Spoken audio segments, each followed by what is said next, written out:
প্রিয় দর্শক, আজকে ঢাকায় জামায়াতে ইসলামীর একটা সমাবেশ হয়েছে এবং সেই সমাবেশটা বেশ বড়সড়ই করার তারা চেষ্টা করেছেন এবং সমাবেশ তারা করেছেন জুলাই শহীদ পরিবার ও জুলাই যোদ্ধাদের নিয়ে।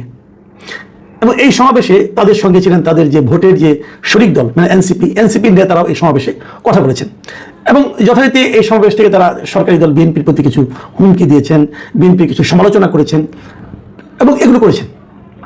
তারা সেখানে কি কি কথা বলেছেন এগুলো আমি একটু বিশ্লেষণ করতে চাই। আমি চাই এই কারণে যে একটা সরকার মাত্র 2 মাস হলো, 2 মাসেই সেই সরকারকে ফেলে দেওয়ার, ক্ষমতা থেকে ফেলে দেওয়ার হুঙ্কারও কিন্তু আমরা জামায়াতের নেতাদের মুখে শুনেছি। তো যদি সরকার তাদের হুঙ্কারে ধন কেঁপে টেপে পড়ে গেল তাহলে কি হবে? আবার নির্বাচন হবে না কি? মানে ঘটনাটা কি দাঁড়াবে? মানে একটা সরকারকে আমরা দায়িত্ব দিয়েছি, ভোট দিয়ে বসিয়েছি, সেই সরকার আপনি সমালোচনা করেন, হতে পারে তার যে কোনো কাজেরই আপনি সমালোচনা করতে পারেন। আমরাও সমালোচনা করি, আমরা সরকারি দলের সমালোচনা করি, বিরোধী দলের সমালোচনা করি, সকল যেটা আমার কাছে ভুল লাগে সেটা নিয়ে সমালোচনা করি। ওরকম আপনারাও করবেন। জনগণ সেগুলো শুনবে, বুঝবে, নিজেরা মিলিয়ে নেবে, তারপরে তো সরকার চলবে, কোনো সমস্যা তো নাই। কিন্তু ফেলে দিতে হবে কেন?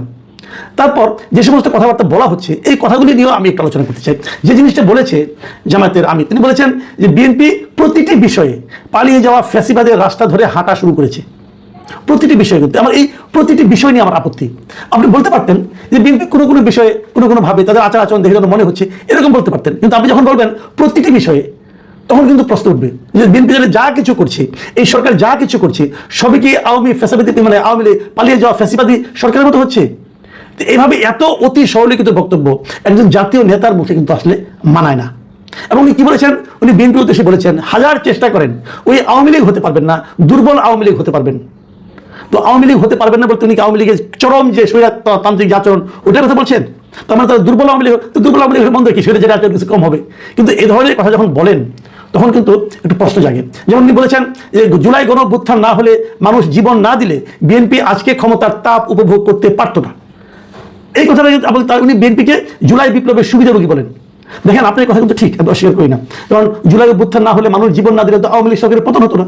আওয়ামী লীগ সরকারের পতন না হলে বিএনপি ক্ষমতায় আসতে পারতো না, ইহা সত্য, কোনো সন্দেহ নাই। তাহলে বিএনপি কি হতো? বিএনপি দৌড়ের উপর থাকতো, বিরোধী দল হিসেবে থাকতো, দৌড়ের উপর থাকতো। কিন্তু জনাব শফিকুর রহমান, আপনি একটা ভেবেছেন আপনাদের কি হতো? আপনাদের কি হতো? জুলাই অভ্যুত্থান না হলে তো আপনারা একটা নিষিদ্ধ রাজনৈতিক দল হইতেন।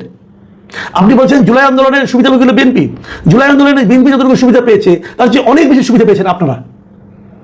আপনি এখন জাতীয় সংসদের বিরোধী দলীয় নেতা। যদি জুলাই আন্দোলন না হলে আপনি কোথায় থাকতেন? আপনি নিষিদ্ধ দলের নিষিদ্ধ আমির হতেন। তাহলে কি হতো? কাজে জুলাই আন্দোলনের সুবিধাভোগী আমরা সবাই, এই জাতির সবাই আমরা জুলাই আন্দোলনের সুবিধাভোগী। কিন্তু জুলাই আন্দোলনের সেই সুবিধাটাকে কে কিভাবে ব্যবহার করছে, দ্যাট ইজ দ্য পয়েন্ট। আপনারা কিভাবে ব্যবহার করছেন, এনসিপি কিভাবে ব্যবহার করছে, এগুলো আলোচনার বিষয়। এবং বিএনপি কিভাবে ব্যবহার করছে এটাও আলোচনার বিষয়। এবং এই আলোচনাগুলি কিন্তু মানুষ করছে। আপনার টেনশন নেওয়ার কোনো কারণ নাই রে ভাই। সাধারণ মানুষ অলরেডি আলোচনা শুরু করেছে। কারা এই দায়িত্ব নেওয়ার পর, ক্ষমতায় আসার পর কারা কি কথা বলছেন, কারা কি আচরণ করছেন, কারা কিভাবে অন্য দলকে মূল্যায়ন করছেন, এই সবই কিন্তু আলোচনার বিষয় হিসেবে মানুষের মনে দেখা দিয়েছে। কাজেই এটাকে একেবারে যে আপনি আপনার ওরাই সব সুবিধা নিয়েছে, আপনারা কিছুই নেননি, কিছুই পাননি, এইভাবে মনে করার কোনো কারণ নেই। তবে আমার কাছে ইন্টারেস্টিং মনে হয়েছে নাহিদ ইসলামের বক্তব্য। ওই একই অনুষ্ঠানে নাহিদ ইসলাম বক্তব্য দিয়েছেন এবং নাহিদ ইসলাম কি বলেছেন, নাহিদ ইসলামের যে কথাগুলি বলেছেন সেগুলোর মধ্যে আমি কয়েকটা পয়েন্ট আমি আপনাদেরকে দিতে চাই। যেমন ওনারা কি বলেছেন, ওনাদের দাবি হলো যে বলেছেন যে গণভোটের গণরায় বাস্তবায়ন করে জুলাই গণঅভ্যুত্থানকে প্রকৃত সম্মান দিতে হবে, জুলাই শহীদ পরিবারকে প্রকৃত সম্মান দিতে হবে, আহত যোদ্ধাদের প্রকৃত সম্মান দিতে হবে এবং এই জন্যই তারা রাজপথেও আছে, সংসদেও আছে। খুব ভালো, আমার কাছে ভালো লাগছে। কিন্তু জুলাই পরিবারকে প্রকৃত সম্মান, আহত যোদ্ধাদের প্রকৃত সম্মান, আপনি যখন ক্ষমতায় ছিলেন, যেন অন্তর্বর্তীকালীন সরকার ছিল, যে সরকারের সবকিছুকে আপনারা সাপোর্ট দিচ্ছেন, সেই সরকার কতটুকু করেছে অথবা কতটুকু করার চেষ্টা করেছে? ছিলেন তো আপনি দায়িত্ব, আপনি উপদেষ্টা ছিলেন না? ছিলেন। আপনার সহকর্মী সজীব ভুঁইয়া প্রায় শেষ দিন পর্যন্তই ছিলেন বলা যায়, তফসিল ঘোষণার পরে উনি পদত্যাগ করেছেন। ছিলেন তো? আপনি কি করেছেন জুলাই যোদ্ধাদের জন্য, জুলাই আহতদের জন্য? কি করেছেন আপনারা? আপনাদের বিরুদ্ধে তো ওরাই মিছিল করেছে। তো এখন হঠাৎ করে তাদের জন্য আপনাদের প্রাণ কেঁদে উঠছে। প্রাণ কেটে খারাপ না, কিন্তু আমি অবশ্যই মনে করি এই জুলাই যোদ্ধা যারা আছে তাদের সর্বোচ্চ চিকিৎসা সেবা দেওয়া উচিত। এবং এদের অনেকে এমনও আহত আছেন যাদের নাকি এই আহত অবস্থা আরো অনেকদিন বয়ে বেড়াতে হবে।